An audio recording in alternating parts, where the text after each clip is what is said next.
Salut les amis, aujourd'hui After Zap Image numéro 732, on va débuter avec deux dates. La première, c'est l'anniversaire d'un très très grand buteur, le néerlandais Ruud van Nistelrooy fête aujourd'hui ses 44 ans. C'était d'ailleurs vraiment l'un de mes attaquants préférés, surtout lors de son passage du côté de Manchester United. C'était un pur numéro 9, un vrai buteur dans la surface.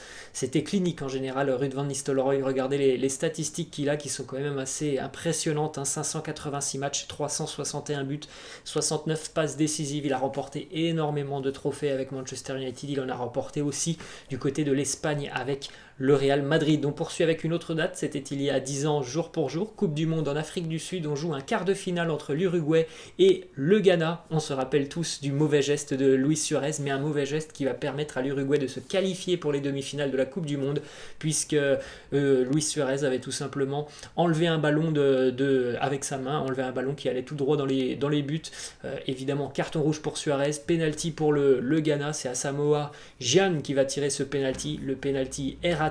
Au final, on ira jouer, je crois, les prolongations dans ce match et l'Uruguay se qualifiera donc pour les demi-finales. Pour la petite info, Asamoah Gyan avait reçu des menaces de mort après ce penalty raté. On poursuit avec quelques infos du côté du championnat de France, une déclaration de Leandro Paredes qui nous dit: j'ai encore de grands objectifs comme celui de gagner la Ligue des Champions, mais aussi de remporter un trophée majeur avec la sélection argentine.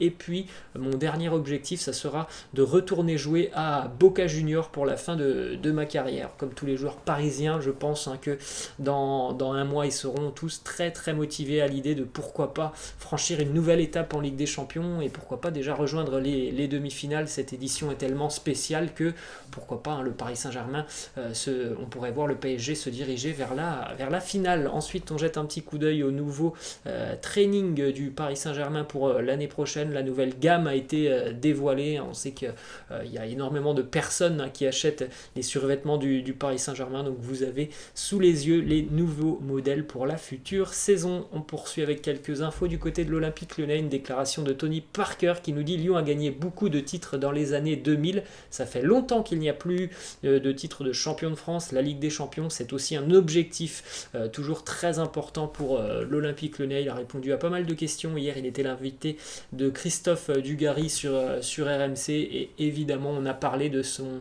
possible futur du côté de l'Olympique Lyonnais. Il pourrait donc devenir le nouveau président de l'OL dans quelques années lorsque Jean-Michel Aulas va quitter l'Olympique Lyonnais. Une autre petite déclaration du côté de Lyon, c'est Maxwell Cornet qui nous dit: en tant que joueur, on aurait aimé reprendre le championnat.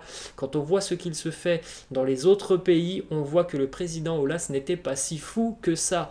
Bon, on en a déjà parlé, on ne va pas refaire le débat. En France, on s'est peut-être même certainement un peu trop précipité pour arrêter le football. Ensuite, une déclaration de l'entraîneur lyonnais, Rudy Garcia, qui nous dit: je veux que Martin Terrier reste à Lyon, il a de très grandes qualités, j'ai discuté avec lui, on ne peut pas lâcher des joueurs avant les prochaines grandes échéances. On avait compris notamment que le Stade Rennais était assez intéressé par le profil de Martin Terrier. Visiblement, l'OL pour le moment n'est pas très enclin à libérer Martin Terrier.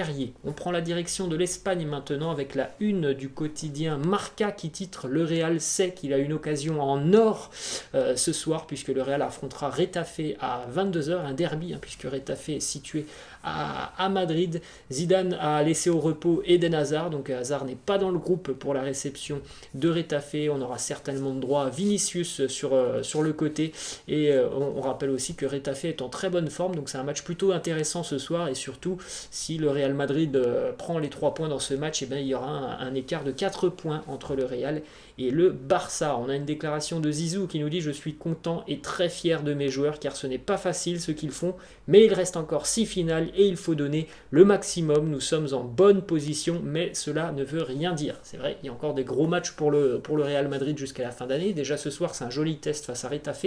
Et en plus de ça, ce week-end, le Real Madrid va affronter l'Athletic Bilbao au Pays Basque. C'est jamais facile d'aller jouer du côté de Bilbao. D'ailleurs, je crois que les Basques sont la 3e meilleure défense défense de Liga cette saison, donc un déplacement compliqué pour les Madrilènes ce week-end, et en plus de ça, le Real n'aura que 62 heures de repos avant d'aller jouer du côté du Pays Basque, donc 2 matchs vraiment charnières pour l'avenir de la saison en Liga, dès ce soir, et puis ce samedi en Liga. Ensuite, on a 2 petites infos du côté du FC Barcelone qui concernent Antoine Griezmann. On rappelle un petit peu la situation. Il y a quasiment un an, jour pour jour, Griezmann s'engageait du côté du Barça contre 120 millions d'euros. Et puis, il y a 2 jours, face à l'Atlético, Griezmann entre en jeu à la 90e minute dans un match décisif dans la course au titre face à son ancienne équipe. Et on a surtout cette déclaration, je trouve personnellement vraiment hallucinante de la part de Quique Sétienne qui nous dit « C'est difficile de trouver une place à Griezmann sans déstabiliser l'équipe ». Donc, si Griezmann rentre sur le terrain, ça pourrait déstabiliser l'effectif catalan. Je trouve vraiment cette déclaration hallucinante.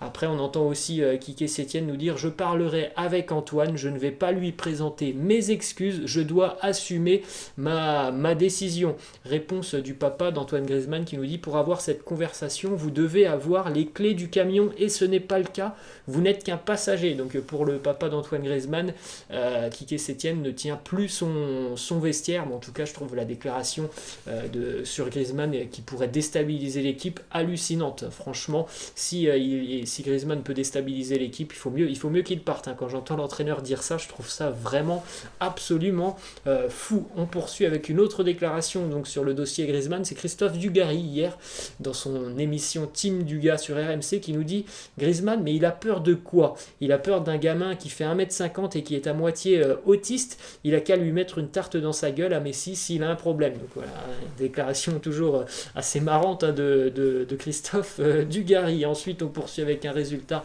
important hier dans la course à la Ligue des Champions en Liga. Villarreal s'est imposé 2-0 du côté du Betis grâce à Moreno. D'ailleurs, petite info, Nabil Fekir a été exclu. Il était très très nerveux, Nabil Fekir, hier sur le terrain. On poursuit avec quelques infos qui concernent l'Angleterre, mais aussi l'Allemagne et plus particulièrement le Bayern Munich. On a une déclaration de Guardiola sur la situation de Leroy Sané. Il nous dit un départ, on dirait, mais ce n'est pas encore fait. Il reste encore quelques détails à régler. Nous lui souhaitons le meilleur et le remercions pour ces 4 années passées avec nous. Il va ouvrir un nouveau chapitre dans un club fantastique, donc tout semble quand même réglé pour le départ de Leroy Sané qui devrait s'engager avec le Bayern dans les prochaines heures ou les prochains jours. D'ailleurs, selon un quotidien allemand, le quotidien Bild, la première partie de la visite médicale de Leroy Sané s'est déroulée hier et normalement la deuxième partie devrait se dérouler dès aujourd'hui. On a cette petite photo assez sympa, on pourrait avoir ce duo, notamment l'année prochaine du côté du Bayern, un duo parmi tant d'autres parce qu'on sait que du côté du Bayern il y a un effectif